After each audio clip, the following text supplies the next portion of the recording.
Hi and welcome back. As you know, we are completing a course on CompTIA Security Plus, where in today's topic we have advanced cryptography. Now, earlier we talked about some of the topics in cryptography. Now we'll go on some of the advanced topics in cryptography.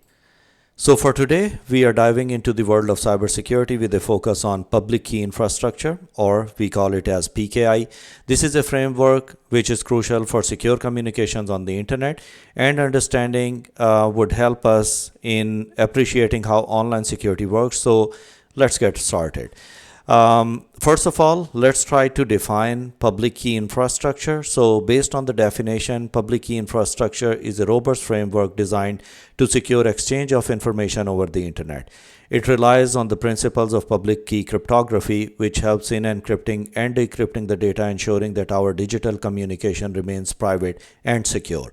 So on the internet, the problem was that if we are sharing any set of information, we want to make sure that that information is 100% secure and no one is eavesdropping or trying to steal the information which is passed on to the internet.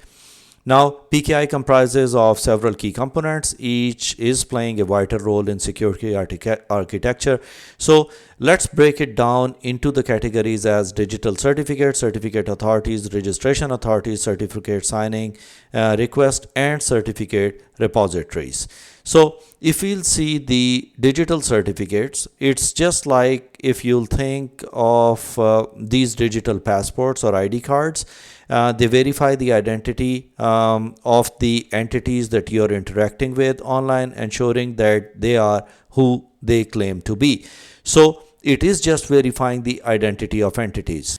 Further, we can say that a digital certificate is a thing which is used on most of the websites in order to verify that if we are having any credit card transaction on those websites, it verifies that if we'll be using a credit card on that website, our information, whatever will be passed on that website, would be 100% secure. Now, just to give you an example of a digital certificate, for example, we are on Amazon.com. So first of all, you'll have to check that what's the address appearing here. Now, as you can see, the address is appearing as HTTPS, which is a secure certificate is attached to this website. So the communication or any transactions which would take place, like the financial matters, etc., they will be 100% secure. Instead, if we have HTTP over here, so any information which would be used on HTTP websites is not secure, and if someone is capturing the packets, they can actually capture the details of your username and password and your credit card details before they are passed on to the actual vendor where you are purchasing any item. So first of all, you'll have to check that it should be HTTPS.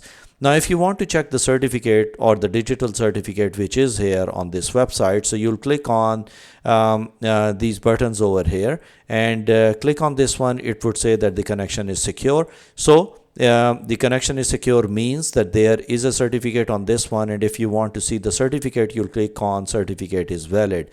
Now here you'll see some information, the name of the authority which has issued the certificate. Further, you can see the details about the issue and expiration date of the certificate. So you want to make sure that if the certificate is valid, you can find the information here. Then, as you remember, in our last lecture, we talked about public key. When we were talking about asymmetric encryption, that's the public key which is shared on their website. If you want to see further details of the certificate, you can find it over here, where it would show all the details related to the certificate and the authorities who have issued the certificate. Further, if you'll click on these things, you'll see the version, serial number, certificate signature, and lots of other things based on the certificate which is issued to this website. Now, it's not only limited to a website where we can see the certificate. It is there for the applications that we are using also. So if you have downloaded an application, like I have this Rufus software, which is used in order to make bootable USBs for operating systems. You can see the creation date of it, modified, and last accessed. And here, if you'll see, you'll find a digital signature. Now, if you'll click on digital signature, like we check the signature of a website, we'll see the details of the certificate authorities who has issued the certificate, what's the signing time of it. And if you want to see the certificate itself, you'll get the details over here. And if you'll click, you can see the version number and other details, just like you saw the digital certificate on Amazon.com. You can even find the certificate path and other details. So if you'll click on advanced, you'll be able to see rest of the details about the certificate. So most of the software that we use, even on the internet, they would come with a digital certificate to verify that no contents of the certificate has been changed. So after the digital certificates, we have certificate authority. Now, certificate authorities are the trusted entities, kind of like a government body issuing passports that issue digital certificates. Now, they ensure that the certificator or the holder is legitimate as and a trustworthy entity which holds that certificate. So if a user wants a digital certificate after generating a public key and a private key, the user must complete a request which is then sent to the certificate signing request authority. Now, the user electronically signs it by affixing their public key and send it to a registration authority that is responsible for verifying the authenticity of the user. Then comes a registration authority. It's working closely with the certificate authority. The registration authority assists in verifying the credentials of the user before a certificate is issued. They are like a vetting process before your passport is actually issued. After that, we have certificate signing request. Now, this is a request that an applicant sends to a certificate authority, which includes their public key and identifying the information. It is like filling out a form to apply for a passport. And then after that, we have certificate repository. Now, there is essentially a secure database where signed digital certificates are actually stored, and there is a certificate revocation list as well, which we call at CRL, which revotes the certificates which are stored over there in case if the website for which the certificate is issued, they are not complying with the rules and regulations. Now, if we'll take an example of it, let's consider a practical example to see PKI in action. Imagine that you are visiting a secure website. Perhaps your online banking website or Amazon.com or any other website. The website uses a digital certificate issued by a trusted certificate authority. This certificate is crucial for setting up a secure channel between your browser and a website, which is what we refer as HTTPS, as I showed you earlier. HTTPS encrypts your communication, ensuring that your sensitive data like your bank details, your credit card details, your PIN code, and all those things are securely transmitted without being intercepted or tampered with the outsiders. Now, we have certificate management and verification over here. It's a process where it's involved in maintaining and verifying the digital certificates within a PKI. Certificate management and verification are essential process within PKI that ensures the digital certificates are current, valid, trustworthy. These processes involve several important components and protocols that would help in maintaining the security of the digital communications. Now, let's discuss the main components involved in the certificate management. We have certificate revocation list, we have online certificate status protocol, and then we have OCSP Stapling. If we'll talk about CRL, which is certificate revocation list, this is essentially a list of digital certificates that have been revoked and are no longer valid. It is like a blacklist informing users of the systems which certificates they should no longer trust and which certificates they can trust. Then we have OCSP. It is a way to archive real-time verification of a certificate status. Instead, downloading the CRL, a device can make a direct inquiry to get the latest revocation information about a specific certificate. Then we have ECSP stapling. Now, this method improves the efficiency of the OCSP process. The OCSP stapling itself is a server and which queries the OCSP status of its own certificate and then staples this response to the communication it sends to the client. This reduces the load on the OCSP server and speed up the certificate verification process. Now, if we'll take an example of it, imagine that you are using a web browser to shop online. When you connect to a website, your browser will perform a check to ensure that the digital certificate is still valid. This is where OCSP would come into play. Your browser would send a query to the OCSP server asking about the current status of the website certificate.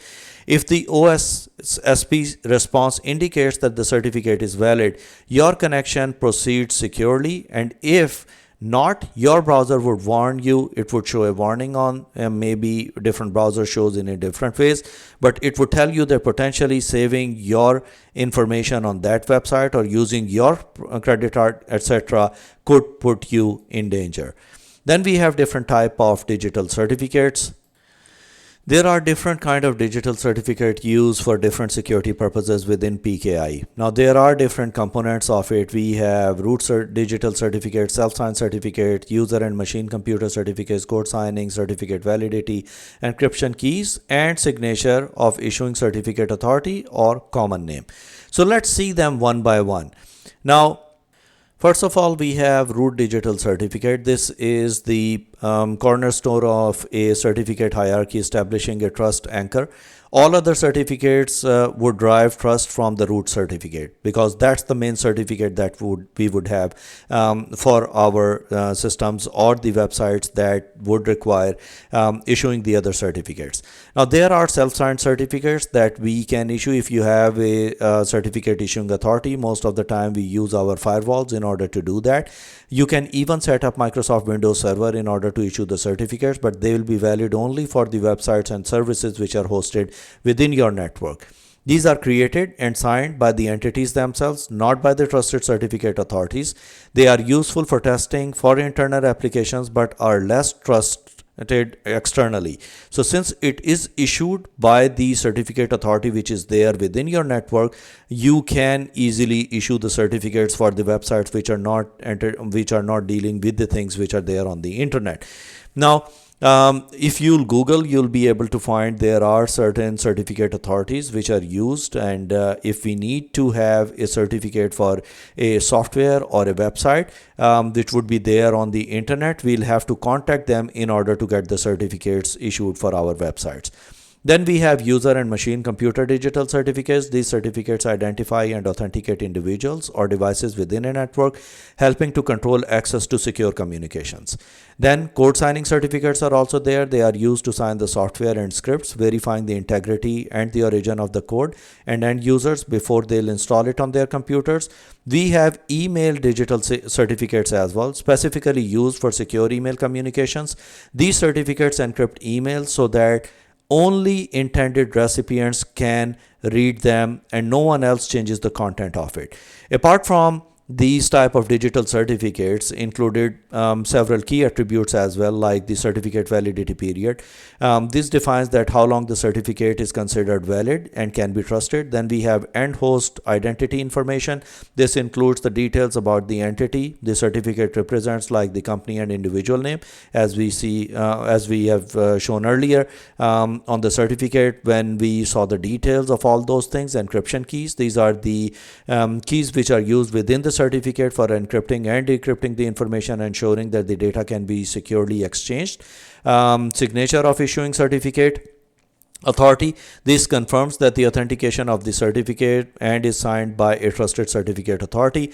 Then we saw a common name, which is also called a CN. This is the name that identifies the entity that the certificate is issued, so that the person, full name, and the organization domain details are there. Now, if we'll take an example of an email, if we consider an email client using an email digital certificate, when you send an email, the certificate encrypts the message, ensuring that only the person who has been corresponding private key, the intended recipient, for example, can decrypt and read your message. This is critical for protecting the sensitive information when we are sending it out through the emails, etc.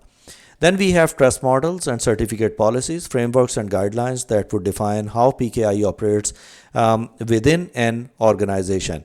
Now in that we have trust models and certificate policy. Now trust models just describe the relationship between the entities in a PKI, and the certificate policy is a detailed guideline regarding the issuance and management of certificates. First of all, if we'll try to understand it in a better way, we'll have to understand what is a trust model. Trust models in PKI describes the relationship and paths of the trust among entities like users, computers, and servers that participate in digital communication. There are several types of trust models like single certificate authority model, hierarchical model, or a bridge model. Single CA model, where the certificate authority issues all certificates. Hierarchical model is a root certificate authority issues certificate to subordinate certificate authorities, which then issue certificates to end entities. This is commonly used in large organizations. Then we have a bridge model, which connects the multiple PKIs, allowing them to trust certificate issued by others in the network. Now, these models help define how trust is established between and propagated within the organization or across multiple organizations. Now, if we'll talk about certificate policies, these are the detailed guidelines that dictate how the certificates are being issued and managed within a PKI. Certificate policies address specific things like application of certificates, issuing procedures, operational use of certificate, and end-of-life management. So application certificates is who can receive a certificate and for what purpose. Issuance of procedure means that the process and control involved in issuing the certificate. Then operational use of a certificate means that how the certificate can be used once issued, and end of life management is a procedure for revoking and renewing the certificates. Now, if we'll give an example of it, imagine a company that establishes a certificate policy specifying the use of strong encryption for all of its issued certificates. The policy would mandate the use of certificate, we'll say 256-bit encryption, ensuring robust security across all digital communications. This approach helps protect the sensitive data and maintain trust across the company network. After that, we have secure communication protocols. Now, secure communication protocols are the standards and protocols used to secure the electronic communication across the networks. Further, it's a standard to encrypt and authenticate the data which is being transmitted over the network, making sure that your communication is secure from the eavesdropping or the attackers. Now let's look into the major protocols ensuring that our digital interactions are secure. We have TLS, we have IPsec, then HTTPS, SSH, and then SIME and SRTP. So if we'll talk about our transport layer security, which is TLS, this is most widely used protocol for securing the internet communication. It ensures that the data exchanged between your browser and the server is encrypted and secure. You'll find TLS at work when you are accessing your bank website or logging into an email. Then we have IPsec, which is an IP security. This is a protocol used to secure the internet protocol communication by authentication and encrypting each IP packet during the session. IPsec is commonly used in VPNs where secure communication or a communication and the trust relationship is required. You might have seen that whenever you are configuring any point-to-point VPN connection between two entities, you'll find that we are setting up IPsec tunnels over there. Then we have Hypertext Transfer Protocol, or the Secure Hypertext Transfer Protocol. It's essentially HTTPS, the server version HTTP, which is used to transfer the web pages. By using HTTPS, all communication between the browser and the website is encrypted for privacy and security. Then we have SSH, we call security shell as well. SSH provides a secure channel over unsecured network, mainly used for network administrators to control the web for the other kind of servers remotely. Now we have SMIME or the Secure Remote Real-Time Transport Protocol as well. These protocols provide encryption and secure identification for the emails and real-time communication such as video and audio streaming, ensuring that these data exchange are private and tamper-proof. Now, again, I'm giving the same example that if, for example, you are visiting a website, every time you log into a website, the URL would start with HTTPS, and you should always check that it always should start with HTTPS. It means that the website is using HTTPS to encrypt the data you send and receive from that website, like your passwords and personal information. So just to make sure that your information is secure. And the last topic for today's key management and strengths, it's a process of handling cryptographic keys in a secure manner throughout their life cycle. Now, its components could be key management and key strength. Key management includes the key generation, exchange, storage, and use, destruction, and replacement, whereas key strength refer to the resilience of the keys against unauthorized or decryption, etc. So, if we'll try to understand it in a better way, we'll have to define that what is key management first. Key management is a process that involves handling cryptographic keys securely throughout their entire life cycle. That would include critical stages like key generation, key exchange, key storage, key usage, key destruction, and key replacement, etc. If we are talking about key strength refers to the resilience of the cryptographic keys against unauthorized decryption. The strength of a key is typically measured by the size of the complexity, as well as the algorithm it supports. Stronger keys are more resistant to attacks such as brute force, where the attacker tries every possible combination to unlock or to decrypt the files.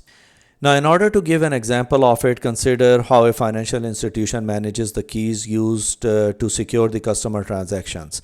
The bank would implement a robust key management practice by generating strong, unique keys for each transaction.